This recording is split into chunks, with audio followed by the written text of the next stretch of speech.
বাংলাদেশ পরাশক্তি হবে। আজকে হোক কালকে হোক বাংলাদেশ পরাশক্তি হবে। এই খেটে খাওয়া মানুষগুলি নিজেদের মাথার ঘাম পায় ছাড়ানো টাকা দিয়ে আমরা বিমান কিনবো, রকেট কিনবো, আধুনিক অস্ত্র কিনবো, বাংলাদেশ গোটা দুনিয়ার মধ্যে পরাশক্তি হবে। কারণ আমাকে প্রশ্ন করতেছে যে হুজুর ইসলাম যদি ক্ষমতা আসে আমার কাজার অবস্থাটা কি হবে? খুব চিন্তিত ইসলামের জাগরণ দেখে আমার কাজার অবস্থাটা কি। আমি বললাম বাবা তুমি কি মসজিদে গিয়ে কাজা সেবন করতে পারো? না। আমি বলি কেন পারো না? কেন? বলে হুজুর পরিবেশ নেই। আমি বললাম দেখো ইসলাম ক্ষমতা আসলে গোটা বাংলাদেশটাই মসজিদের পরিবেশ হয়ে যাবে, তুমি কাজা সেবন করতে পারবে না। কোনো সমস্যা আছে? বলে হুজুর তা তো নেই। বিশ্বাস হয় না কথা, আপনাদের কথা বিশ্বাস হয় না। এখানে যারা দাঁড়ানো আছেন এই পুরো এরিয়ার মধ্যে ধূমপান করেন একজনও নাই এখানে? কথা বলেন না কেন? তাই ধূমপান করছেন না কেন? নিষেধ করছি, বাধা দিছি, বলছি, আপনি কেন ধূমপান করছেন না? কারণটা কি? আপনি বলেন বুকে হাত দিয়ে আপনার কি একবার ধূমপান করতে মনে চাইছে? কেন বলেন? পরিবেশ ঠিক আমরা পরিবেশ সৃষ্টি করব। আমার কাঁচা খোলা কাঁচা সেবন করবে না, আমরা পরিবেশ সৃষ্টি করবো মদ পান ওয়ালারা মদ পান করবে না। আমরা পরিবেশ সৃষ্টি করবো যারা ঘুষখোর ভয় বা ইসলামকে। আমার ঘুষের অবস্থা রাখি, কোনো টেনশন নাই আপনার, আপনি নিজের থেকে ঘুষ ছেড়ে দিবেন, আপনি ঘুষ খাবেন না। যারা চুরি করে ওরা চিন্তা করবে চুরির অবস্থা কি, আপনি টেনশন করবেন না, আপনি চুরি করবেন কেন? আপনার চুরি করতে হবে কেন? ক্ষুধার জন্য? যদি বাংলাদেশের ইসলামিক কান্ট্রি কোন একজন গরিব ক্ষুধার্ত অবস্থায় থাকে তাহলে সেই অবস্থায় ওই প্রেসিডেন্ট সাহেব প্রাইম মিনিস্টার সাহেব পেট ভরে খানা খেতে পারে না। ইসলামী নিয়ম, ইসলামের আইন। বাংলাদেশের জনগণ ক্ষুধার্ত থাকবে আর প্রধানমন্ত্রী প্রেসিডেন্ট পেট ভরে খানা খাবে, ইসলামের নিয়ম না। বাংলাদেশের গরিবরা বস্ত্রহীন থাকবে আর প্রেসিডেন্ট সাহেব হাজার বস্ত্র পরবে, ইসলামী নিয়ম না। বাংলাদেশের জনগণ খোলা আকাশের নিচে থাকবে আর প্রেসিডেন্ট সাহেব এসির মধ্যে থাকবে, ইসলামের কানুন না। আপনি কি ভেবেছেন ইসলাম যদি ক্ষমতা আসে আপনার চুরি করতে হবে? কেন চুরি করতে হবে? আপনার ঘরে ঘরে আপনার টাকা পৌঁছে যাবে, আপনার প্রাপ্তি পৌঁছে যাবে, আপনি চুরি করবেন কেন? চুরি করার প্রয়োজন নেই। কিন্তু আমাদের অনেক সমস্যা, যেহেতু অভ্যাস খারাপ, তাহলে ইসলাম ক্ষমতা আসলে আমার সমস্যা হয়ে যাবে। আপনি ভুল বলতেছেন। আমাদের অনেক মানুষ দাঁড়িয়ে কাটে, অনেকে ভাবে ইসলাম আসতে মনে আমাকে ঘাড় ধরে দাঁড়িয়ে খাবে। আপনি মসজিদে ঢুকে ইমাম সাহেবকে বলছে যে দাঁড়িয়ে ছাড়া তুমি মসজিদে ঢুকতে পারবে না। মসজিদ সবচেয়ে পবিত্র জায়গা, সেখানে যদি আপনাকে বাধা সৃষ্টি না করে তাহলে গোটা রাষ্ট্রের মধ্যে আপনাকে বাধা দিবে যে দাঁড়িয়ে খেতে আসতে হবে। এটা কেমন কেমন বলবেন?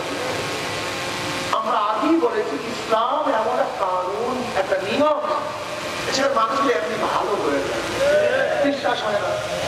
আচ্ছা মানে তো অন্য অন্য সংগঠন এবার জনসভা হলে মারামারির অবস্থাটা কেমন হতো?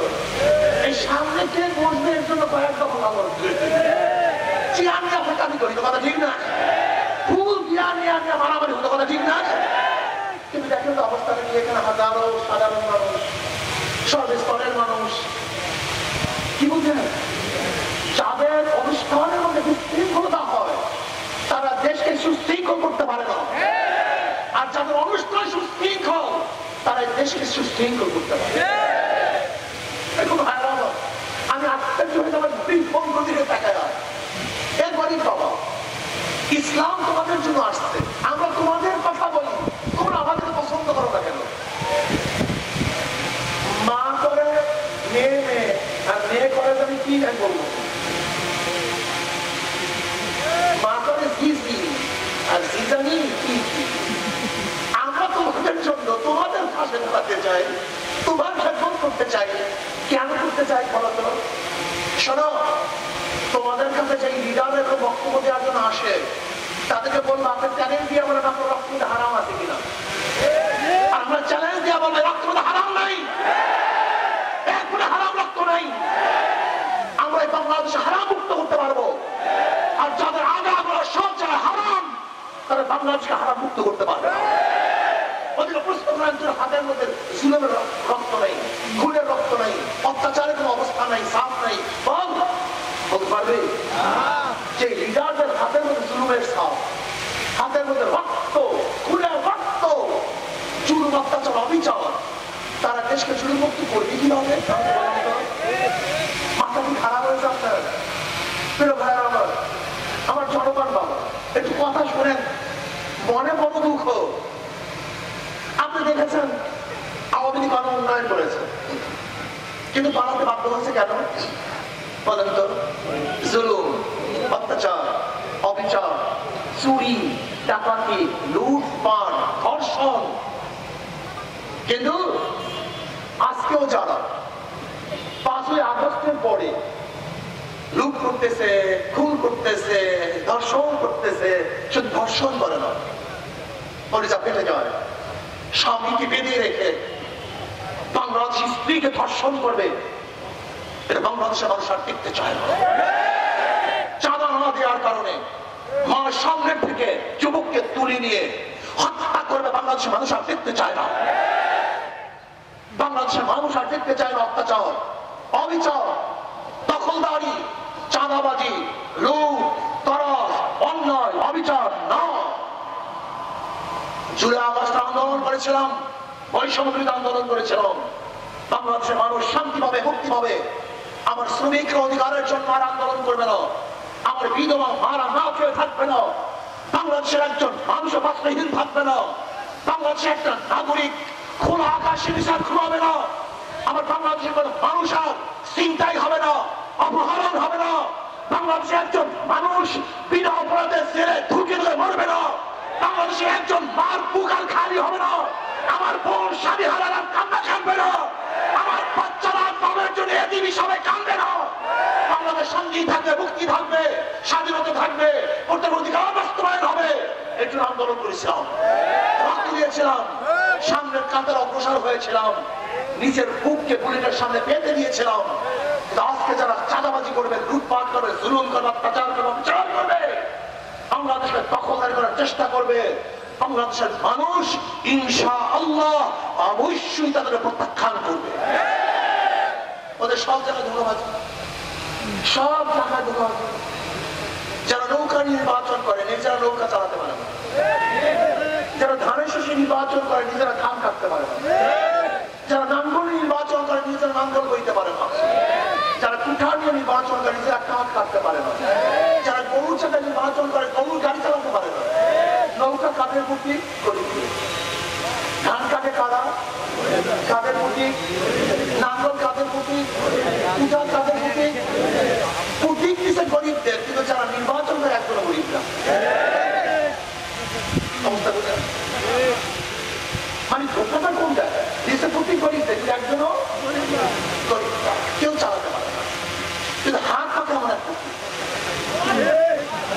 যারা নির্বাচন করে তারাও ঘুরাতে পারে, যারা করে তারাও ঘুরাতে পারে, পুরুষরাও চালাতে পারে, মহিলারাও চালাতে পারে, ধনীরাও চালাতে পারে, গরিবরাও চালাতে পারে, মুসলমানরাও ঘুরাতে পারে, হিন্দুরাও ঘুরাতে পারে।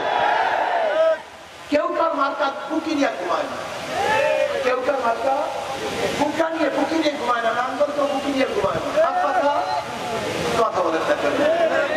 ধানের শীষ তো বুকি নিয়ে নৌকা, কিন্তু হাত পাতা ঘুমের সময় বুকের মধ্যে থাকে। কারেন্ট ফেল করে, হাত পাকা ফেল করে না, হাত পাকা সবাইকে শান্তিপূর্ণ ধারণ করে। আমি বিশ্বাস করি হাত পাকা সর্বজনীন মার্কা, হাত পাকা সবাই মার্কা, সব পক্ষের, সব জাতির, সব ব্যক্তির মার্কা হাত পাকা। যদি হাত পাকা বিজয় হয় ইনশাআল্লাহ এই জাতি বিজয় করবে, হাত পাকা বিজয় হয়ে দেশ বিজয় হবে। ইসলামী আন্দোলন বাংলাদেশ বিশ্বাস করে। এই যে দেখেন আমাদের আনোয়ার সাহেব, আল্লাহ কবুল করেন ওনাকে, থাকবেন ইনশাআল্লাহ সবাই। শোনেন, হাত পাখাকে ভয় করে কারণ, হাত পাখাকে ভয় করে দিল্লি, হাত পাখাকে ভয় করে ভারত, হাত পাখাকে ভয় করে জালেম খুনিরা, ডাকাত বদমাশরা, যারা মনে করে আমাদের চাঁদাবাজি বন্ধ হয়ে যাবে, ডাকাতি নষ্ট হয়ে যাবে, গোলামি আর হবে না। ইনশাআল্লাহ ইনশাআল্লাহ বাংলাদেশ পরাশক্তি হবে। আজকে হোক কালকে হোক বাংলাদেশ পরাশক্তি হবে। এই খেটে খাওয়া মানুষগুলি নিজেদের মাথার ঘাম পায় বাঁচানোর টাকা দিয়ে আমরা বিমান কিনবো, রকেট কিনবো, আধুনিক অস্ত্র কিনবো, বাংলাদেশ গোটা দুনিয়ার মধ্যে পরাশক্তি হবে। কারণ মাথার নিচে, কারণ পায়ের নিচে বাংলাদেশের মানুষ মাথা রাখবে না ইনশাআল্লাহ। না, এই চিন্তা কার মধ্যে নেই? জীবন গোলাম, শুধু গোলাম। মাথা উঁচু করার চিন্তা কার মধ্যে নেই, শুধু গোলামি করার চিন্তা।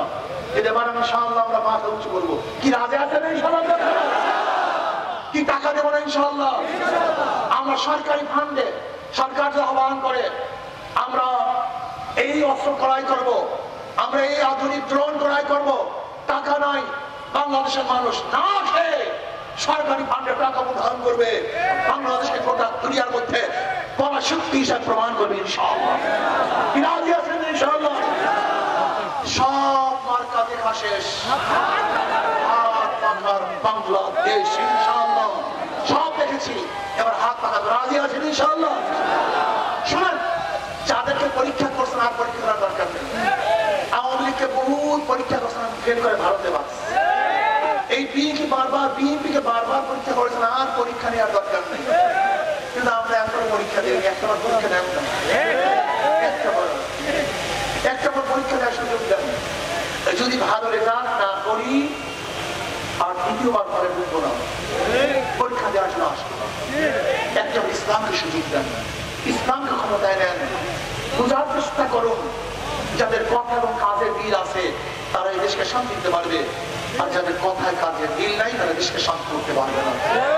আল্লাহ আমাদের সবাইকে গরিব হিন্দু মানুষ সবাই ঐক্যবদ্ধ ভাবে বাংলাদেশে কোরআন ও সুন্নাহর আইন বাস্তবায়নের মাধ্যমে এই দেশকে কল্যাণময় করুক, সবাইকে শান্তি ব্যবস্থা করুক, সবাইকে স্বাধীন করে দেব, প্রতি অধিকারকে বাস্তবায়ন করতে হোক। আল্লাহ আমাদের সবাইকে দান করুন। আল্লাহুম্মা আমিন। ربنا ظلمنا انفسنا وان لم تغفر لنا وترحمنا لنكونن من الخاسرين ربنا آتنا في الدنيا আল্লাহ আপনার জন্য আপনার হুকুম ইসলামকে মাফ করুন। আল্লাহ ইসলামের পথে হাত পাকা বিজয় করে দেন।